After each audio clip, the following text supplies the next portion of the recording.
जिस भी टॉपिक पे आप निबंध लिखना चाहते हो तो सबसे पहले आपको तीन चीज पे ध्यान रखना है। सबसे पहला विषय को ध्यान से निबंध है, इसका स्ट्रक्चर यानी ढांचा कैसा होना चाहिए, इस चीज पे अगर आपने ध्यान दे दिया तो बिल्कुल कहता हूं निबंध में आप कुछ भी लिख देंगे तो आपको पूरा का पूरा मार्क्स मिल जाएगा। भूमिका यानी इंट्रोडक्शन कैसे लिखें, भूमिका को निबंध का दरवाजा कहते हैं। सबसे मेन है वो है बॉडी, विषय विस्तार, जहां पे हमको निबंध के बारे में अलग अलग पैराग्राफ में, पॉइंट में, टॉपिक में लिखना है। तो इस तरह से कोई भी टॉपिक आप उठा लो, बस ये सब चीज आप अपने हिसाब से दे देना। एंडिंग कैसे करना है, उपसंहार देकर के। तो उपसंहार क्या होता है, निबंध का एक जान होता है, दिल होता है, ठीक है। तो कैसे इसका एंडिंग करना है ध्यान देंगे। निबंध में क्या क्या इंसान गलतियां करता है, तो भूमिका बहुत लंबी लिखता है, जो भूमिका स्टार्ट होता है उसको बहुत लंबा कॉपी में पहले इस प्रकार से आपको सजा देना है, ठीक है। ये गलती आपको नहीं करना है। जैसे यहाँ पे गलती किया गया है कि यहाँ पे रूपरेखा को ऊपर में सजा नहीं गया है, ठीक है। तो आपको ऊपर में रूपरेखा सजा देना है।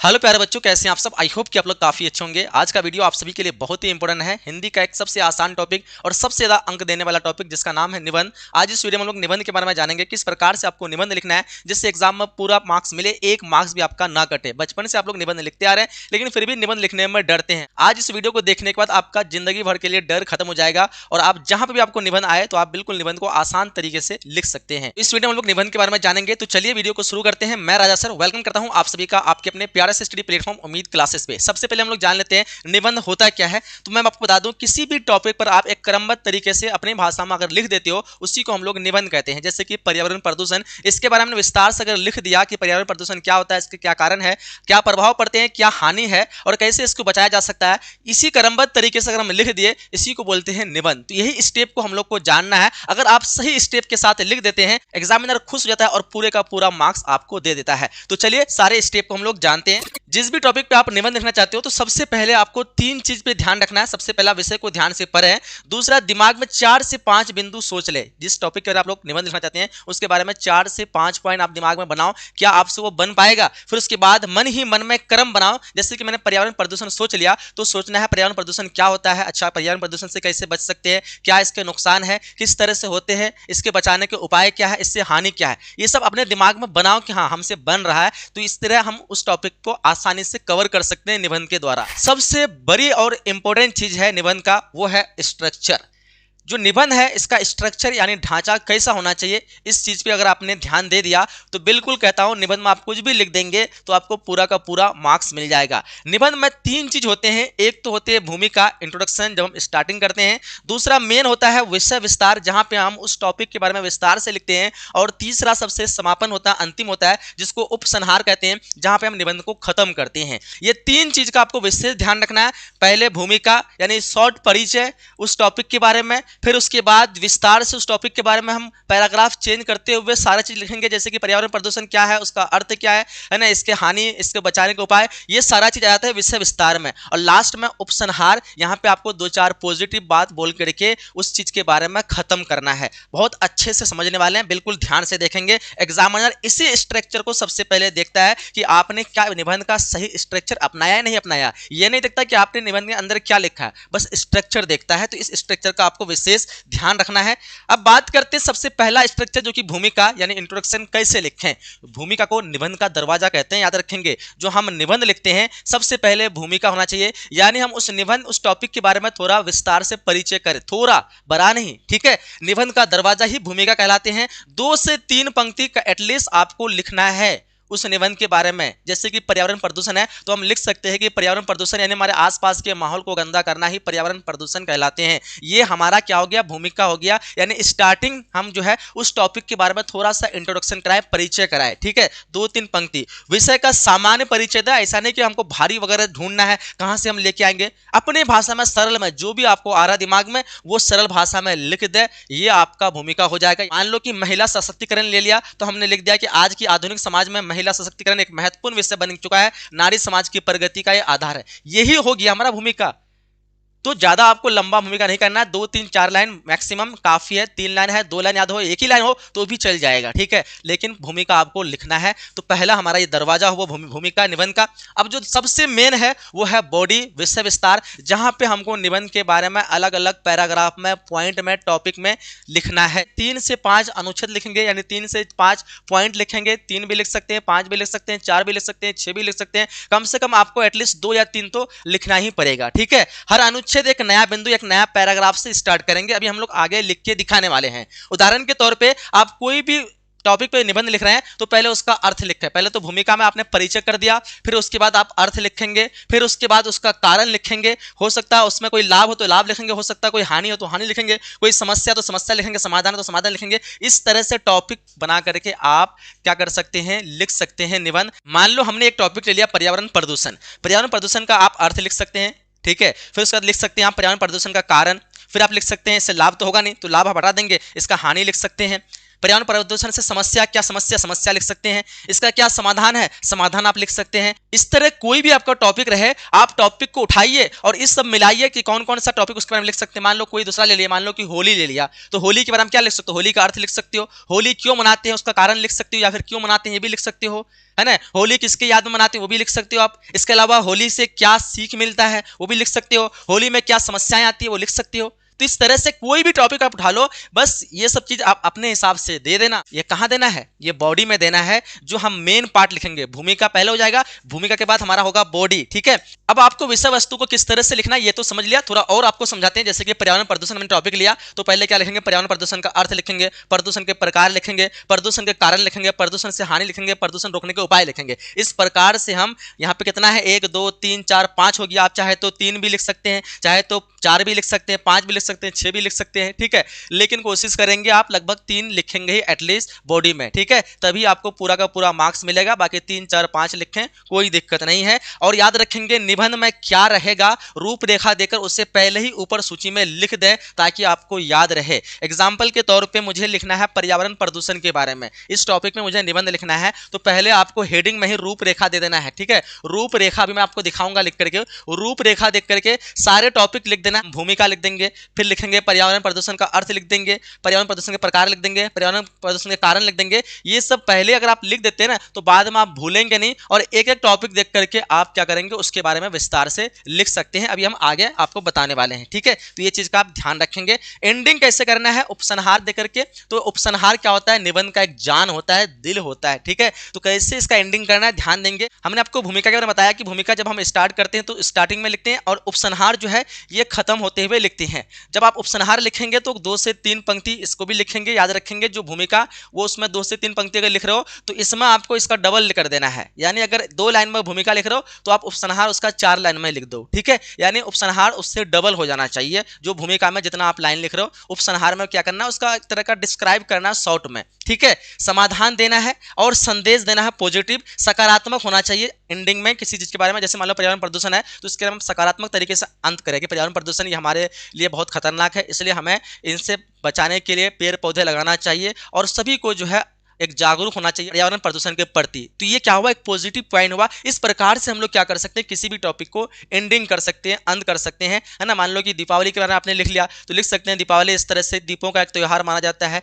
लेकिन ये खुशियों का त्यौहार है। इस तरह से हम सभी की जिम्मेदारी है कि दीपावली में ज़्यादा प्रदूषण ना करें और एक सही से सभी से मिलजुल करके पर्यावरण का ध्यान रखते हुए मिलजुल करके इस दीपावली का त्यौहार को मनाएं। ये क्या हुआ, एक पॉजिटिव पॉइंट हुआ। तो हमेशा जब किसी का एंडिंग कर दो तो पॉजिटिव बातों का ध्यान रख करके एंडिंग करेंगे उपसंहार में, ठीक है। उदाहरण के तौर पे हमने पर्यावरण प्रदूषण का लिखा तो लिख सकते हैं अंत में हम कह सकते हैं कि यदि सभी लोग जागरूक हो तो समाज की हर समस्या का समाधान संभव हो सकता है, हर समस्या का समाधान क्लियर हो सकता है। इस प्रकार से आप किसी भी निबंध का उपसंहार लिखेंगे, एंडिंग पॉइंट लिखेंगे तो आपको 3 स्ट्रक्चर हमने बताया। पहला भूमिका, फिर दूसरा बॉडी, बॉडी में हम लोग अलग अलग टॉपिक को लिखेंगे पैराग्राफ चेंज करके, और जो तीसरा है हमारा है उपसंहार जहां पे हम लोग खत्म करेंगे। और खत्म करते समय हमेशा पॉजिटिव बातों का ध्यान रखते हुए खत्म करना है। तो इस प्रकार से 3 कैटेगरी में आपने निबंध को समझ लिया। अब बात करते हैं निबंध लिखते समय सुनहरे नियम जो आपको ध्यान रखना है। साफ सुथरी लिखावट होना चाहिए, कोई कचरा पट्टी लिखावट नहीं करेंगे, कुछ गलत होता है तो सिर्फ उसको घेर देंगे, ठीक है। ऐसे ऐसे ऐसे ऐसे काट कूट बिल्कुल भी नहीं करना है आपको। सरल और स्पष्ट भाषा लिखना, जरूरी नहीं कि आपको हार्ड हार्ड भाषा लेके आना है ना। अनुच्छेद में लिखें यानी पैराग्राफ में लिखें, टॉपिक में लिखें, ठीक है। अभी आपको मैं लिख के बताऊंगा। सही वर्तनी यानी आपको जो है स्पेलिंग का सही ध्यान रखना है, शब्द गलत ना लिखें, ठीक है। विषय से बाहर ना जाएं, जो टॉपिक पे आप निबंध लिख रहे हैं उसी टॉपिक पर रहें, उससे बाहर किसी और टॉपिक पे मत चले जाओ भटकते भटकते, ठीक है। तो इन सब चीजों का विशेष आपको ध्यान रखना है निबंध लिखते समय। निबंध में क्या क्या इंसान गलतियां करता है, तो भूमिका बहुत लंबी लिख देता है, जो भूमिका स्टार्ट होता है उसको बहुत लंबा यानी 2-3 लिखने के बजाय 10-8-10 लाइन लिख देता भूमिका। ये ऐसा गलती ना करे, 2-3 काफी है भूमिका, ठीक है। विषय से हट जाना, अक्सर जिस विषय के बारे में निबंध लिखना है उसको लिखते लिखते किसी और विषय में जाके भटक जाते हैं, तो ऐसी काम नहीं करना आपको। एक ही बात बार बार लिखते हैं, है ना। ये एक ही बात तब बार बार लिखें जब आपको याद ना हो। अगर याद है उस चीज के बारे में तो बार बार बिल्कुल भी ना लिखें, अच्छे से लिखेंगे पूरा 10 का 10 मिलेगा। बहुत कठिन शब्द का प्रयोग करते हैं तो कई बार जो है एग्जामिनर भी नहीं पता कौन सा शब्द इस्तेमाल कर दिया और हम भी गलत लिख देते हैं, मतलब भी पता नहीं होता है। तो बिल्कुल सरल भाषा में अपनी भाषा का इस्तेमाल करें, कोई दिक्कत नहीं है। बिना पैराग्राफ के लिखना, पैराग्राफ अगर आप चेंज नहीं करते हो, एक ही पूरा जो एकदम एक ही लाइन में लिखते चले जा रहे हो तो इससे आपको मार्क्स नहीं मिलने वाला है। तो ये सारे मिस्टेक अक्सर बच्चे करते हैं, तो आप सभी को बिल्कुल भी नहीं करना है, ठीक है। बोर्ड एग्जामिनर में क्या देखता है आपका, तो एग्जामिनर देखता है विषय की समझ कि आप जिस टॉपिक पे निबंध लिख रहे हैं तो क्या उसके बारे में आपको समझ है या नहीं है ना। विचारों का क्रम, क्या आप उसके बारे में विचार जो रखते हैं एक क्रमबद्ध है कि नहीं है। यानी पर्यावरण प्रदूषण है तो आप पहले पर्यावरण प्रदूषण का उपाय तो नहीं लिख रहे हो, यानी पहले पर्यावरण प्रदूषण का अर्थ बताओ, इससे क्या बीमारी है वो बताओ, क्या कारण है वो बताओ, इसको रोकने के उपाय बताओ, तब बताओ रोकने के उपाय। इसका मतलब पहले आप रोकने के उपाय बता रहे हो फिर अर्थ बता रहे हो, यानी एक क्रम होना चाहिए, ठीक है। भाषा की सरलता, भाषा बिल्कुल सरल होना चाहिए, समझने के लायक होना चाहिए। लेखन की सफाई साफ सुथरी होना चाहिए स्पेस के साथ, है ना। ऐसा नहीं कि एकदम पूरा लाइन सरा के लिख दिए हैं और जो टीचर है पढ़ ही नहीं पा रहा है कि क्या लिखा हुआ है। तो इन सब चीजों का ध्यान रखना है, साफ सुथरा रखेंगे, सरल भाषा रखेंगे, विचारों का सही क्रम करेंगे और विषय की एक सही समझ के साथ हम लिखेंगे तो एग्जामिनर देख के खुश हो जाएगा और फिर पूरा का पूरा आपको मार्क्स देने लगेगा। पूरा अंक पाने का मैजिक ट्रिक क्या है, भूमिका को 10% लिखें, यानी अगर 200 शब्दों में आपको लिखना है तो 10% कितना हो जाएगा, लगभग 20 शब्द में आप भूमिका लिख सकते हैं, है ना।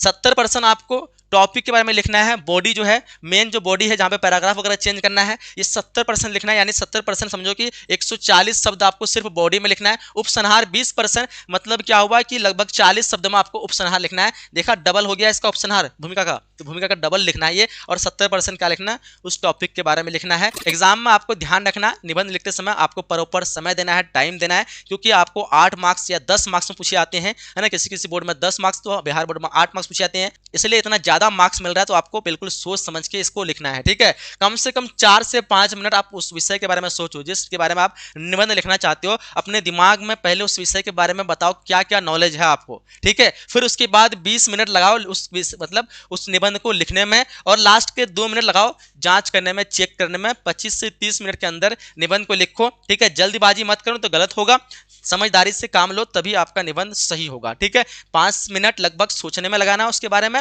20 मिनट लिखने में, 2 मिनट दोबारा चेक करने में, जांच करने में, ठीक है। इस प्रकार से समय देना है आपको निबंध लिखने में। अब बात करते हैं अंतिम सलाह, आपको रोज एक निबंध का अभ्यास करना है। पहले बिंदु बनाओ फिर लिखो, सरल लिखो, सुंदर लिखो। निबंध कठिन नहीं है, तरीका सही होना चाहिए। लोग कठिन इसको बना देते हैं, बस तरीका पता होना चाहिए, किसी भी टॉपिक पे आप निबंध लिख दोगे। चलो एक उदाहरण द्वारा हम लोग निबंध देखते हैं। सबसे पहले हमने क्या किया, रूपरेखा दे दिया। किसके बारे में हमने निबंध लिखा, मान लो हमने होली के बारे में निबंध लिखा तो हेडिंग में आप होली डाल देंगे, ठीक है, नंबरिंग करके। कॉपी एग्जाम में कैसे लिखे उसके बारे में वीडियो बना दिए, आप लोग सर्च कर लेना। एग्जाम में कॉपी कैसे लिखें बाय उम्मीद क्लासेस मिल जाएगा, आप देख लेना, ठीक है। समझ में आ जाएगा कैसे किसी का आंसर लिखना है। हमेशा फ्रेश पेज का इस्तेमाल करना, जब भी निबंध लिखो बिल्कुल फ्रेश पेज, किसी उसमें कोई भी चीज लिखा हुआ ना हो। आधा पेज की मान लो किसी टॉपिक भर के लिख दें और आधा पेज से स्टार्ट किए, नहीं, बिल्कुल फ्रेश पेज से निबंध लिखना शुरू करेंगे, ठीक है। तो ऊपर में आप हेडिंग डाल देंगे, उसके बाद रूपरेखा लिख करके, मान लो होली है तो होली के बारे में पहले भूमिका लिखेंगे, होली का धार्मिक और सांस्कृतिक महत्व लिखेंगे, होली मनाने की परंपरा लिखेंगे, सामाजिक महत्व और सावधानियां और उपसंहार। तो ये सारे टॉपिक पहले हम सोच के दिमाग में पहले ही कॉपी में लिख देंगे। अब लोगों से ये लिखने का फायदा क्या है, जब ये सारे टॉपिक लिख लोगे ना तो आपको आगे लिखने में कठिनाई नहीं आएगी। आप भूमिका लिख देंगे, लिखने के बाद आपको सोचना नहीं पड़ेगा, आप तुरंत जाएंगे कॉपी में देख लेंगे, अच्छा उसके बाद दूसरा पॉइंट क्या है, होली का धार्मिक और सांस्कृतिक महत्व, तो आप इस तरह से उसके बारे में लिख पाओगे। फिर देखोगे चलो वो लिख लिया, तीसरा पॉइंट क्या है, तो होली मनाने की परंपरा, तो इस तरह से आप अगर सारा स्टेज में विषय वस्तु को सजा देते हो तो आपको बार बार भूलने की नौबत नहीं आएगी, आप टॉपिक से भटकेंगे नहीं और एग्जामिनर इस चीज को बहुत अच्छे से देखता है। अगर आप ये चीज दे दिए एक लाइन में सारा रूपरेखा, तो एग्जामिनर लगेगा कि हाँ इसको सही फॉर्मेट पता है और बिल्कुल क्रम से लिखा है सारा चीजें। तो पहले आपको ऊपर में एक क्रम सजा देना है, उसके बाद क्रम के तहत लिखना है। जैसे कि मैंने भूमिका लिखा तो भूमिका लिख करके देखो 2 लाइन में हमने भूमिका इसको एंड कर दिया। फिर उसके बाद हमने दूसरा लिखा होली का धार्मिक महत्व है, ये देखो लिख दिया। ये देखो फिर अगला हमने लिखा होली मनाने की परंपरा। अब देखो हर जगह पैराग्राफ चेंज है, जैसे कि मैंने होली का धार्मिक और एवं सांस्कृतिक महत्व इसके बारे में लिख दिया। अब एक लाइन छोड़ के फिर हमने होली मनाने की परंपरा लिखा, ये पैराग्राफ चेंज। पैराग्राफ चेंज का मतलब होता है एक लाइन को छोड़ के अगले लाइन से लिखना, यही होता है पैराग्राफ चेंज। अगर आप इस चीज के बारे में बड़ा लिख रहे हो तो आप इसी टॉपिक के बारे में आप इसी में पैराग्राफ चेंज के लिख सकते हो, ठीक है। कोई टॉपिक होता है जैसे होली मनाने की परंपरा, यहाँ पे शॉर्ट में लिखा है, आप इसको लंबा लिख रहे हो ना, तो 3-4 लाइन जैसे लिखो तो एक पैराग्राफ और चेंज कर दो उसी टॉपिक का, तो आप इस तरह से भी लिख सकते हो। नहीं तो अगर आपका टॉपिक कम है ना, मतलब ज्यादा है,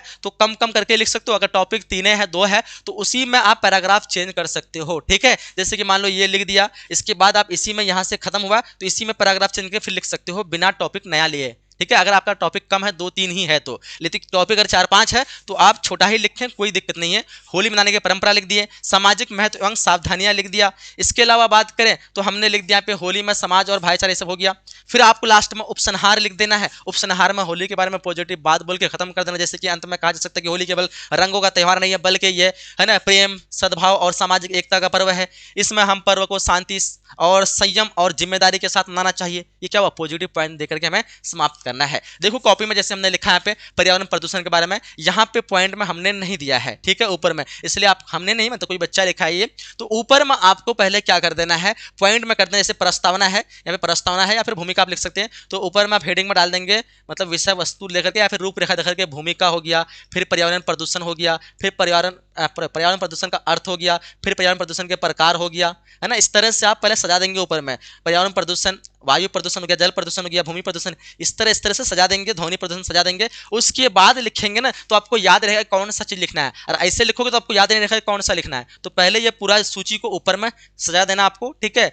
जैसे कि आप लोग देख पा रहे हो हमने रूपरेखा को पहले क्या कर दिया, ऊपर में सजा दिया है। तो इस प्रकार से कॉपी में पहले इस प्रकार से आपको सजा देना है, ठीक है। ये गलती आपको नहीं करना है। जैसे यहाँ पे गलती किया गया है कि यहाँ पे रूपरेखा को ऊपर में सजा नहीं गया है, ठीक है, तो आपको ऊपर में रूपरेखा सजा देना है। रूपरेखा को आप 2 तरह से लिख सकते हैं, चाहे ऐसे सीधा सीधा भी लिख सकते हैं या फिर विषय ऐसे ऐसे भी लिख सकते हैं, ठीक है। तो जो आपकी इच्छा हो ऐसे लिखेंगे, ज्यादा अच्छा लगेगा, उसको दिखेगा, ठीक है। रूपरेखा कोई ऐसे सीधा सीधा लिख लेता है तो सीधा सीधा भी लिख सकते हैं, कोई दिक्कत नहीं है, ठीक है। बस रूपरेखा लिख देंगे तो 3 फायदा आपका। पहला ये कि आपको टॉपिक के बारे में सोचना नहीं पड़ेगा, आप सारा टॉपिक सोच के पहले ऊपर लिख दिए और उस टॉपिक को आप धीरे धीरे उस विस्तार से लिखते जाएंगे। दूसरा फायदा क्या है कि एग्जामिनर को लगेगा अरे वाह बहुत अच्छे से लिखा है, ये आपको मार्क्स मिलेगा। तीसरा फायदा ये होगा कि आप भूलेंगे नहीं कि इसके बाद कौन सा टॉपिक, आपको सोचना नहीं पड़ेगा, बस आप ऊपर जाके टॉपिक देखेंगे उसके बाद वहां पे लिखना शुरू कर देंगे। तो इस प्रकार से आप ये रूपरेखा दे करके निबंध लिखेंगे, आपको पूरा का पूरा मार्क्स मिल जाएगा। आई होप कि आपने निबंध को समझ लिया। पहला हम लोग को भूमिका से स्टार्ट करना है, उसके बाद हम लोग को क्या लिखना है, उसका अर्थ लिखना है। जैसे मान लो हमने पर्यावरण प्रदूषण पे लिखा तो पहले भूमिका, पर्यावरण प्रदूषण का अर्थ, पर्यावरण प्रदूषण के कारण, है ना। मान लो दूसरा सांप्रदायिकता लिख लिया तो सांप्रदायिकता का अर्थ, सांप्रदायिकता के कारण, सांप्रदायिकता से होने वाली हानि, सांप्रदायिकता को खत्म करने का सुझाव, है ना। इस तरह से हम लोग क्या कर सकते हैं, एक एक टॉपिक बना करके पहले विषय सूची लिख देंगे और उसके बाद हम क्या करेंगे, उस टॉपिक पे लिखना शुरू करेंगे। और बिल्कुल कोई भी टॉपिक आए, आप किसी भी टॉपिक के बारे में आप बना सकते हो। मान लो आप गणतंत्र दिवस के बारे में लिख रहे हो तो लिख सकते हो गणतंत्र दिवस, भूमिका, गणतंत्र दिवस का अर्थ, गणतंत्र दिवस क्यों मनाते हैं, गणतंत्र दिवस कब से मनाया जाता है, गणतंत्र दिवस से सबक, गणतंत्र दिवस के सुधार के कुछ उपाय, फिर उसके बाद उपसंहार और गणतंत्र दिवस के बारे में कुछ पॉजिटिव बात बोल के